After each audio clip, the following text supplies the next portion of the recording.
Hi all. இன்னைக்கு பச்சை பயிறு பொட்டேட்டோ சேர்த்து பண்ண குருமா பார்க்கலாமா? அதுக்கு ஆயிலில் ஸ்பைசஸ் ஆட் பண்ணிக்கோங்க. பட்டை, கிராம்பு, ஏலக்காய் உங்களுக்கு பிடிச்ச ஸ்பைசஸ் ஆட் பண்ணி அது ஃப்ரை ஆனதுக்கப்புறம் அதில் ஆனியன், கருவேப்பிலை ஆட் பண்ணிவிட்டு ஆனியன், க்ரீன் சில்லிஸ் போட்டு ஆட் பண்ணுங்கள். அதுக்கப்புறம் டொமேட்டோஸ் 2 மினிட்ஸ் போட்டு ஆட் பண்ணிக்கோங்க.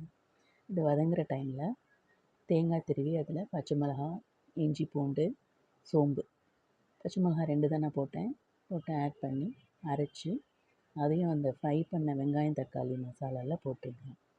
போட்டு அது கொஞ்சம் ஒரு 10 மினிட்ஸ் போல் நல்லா கொதிக்கட்டும்.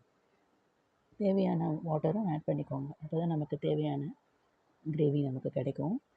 தண்ணி ஊற்றி ஆட் பண்ணதுக்கப்புறம் நம்ம ஆல்ரெடி பாயில் பண்ணி வச்சுருக்க பச்சை பயிறு, பொட்டேட்டோ இதெல்லாம் ஆட் பண்ணிவிட்டு கூடவே புதினா இலை அதையும் போட்டுக்கோங்க.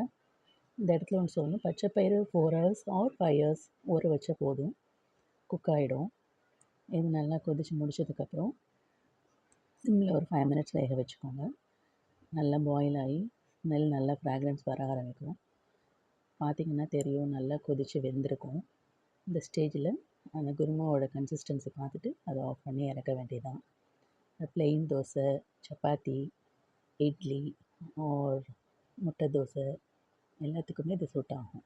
நீங்களும் ட்ரை பண்ணி பாருங்கள். ஓகே, பாய்.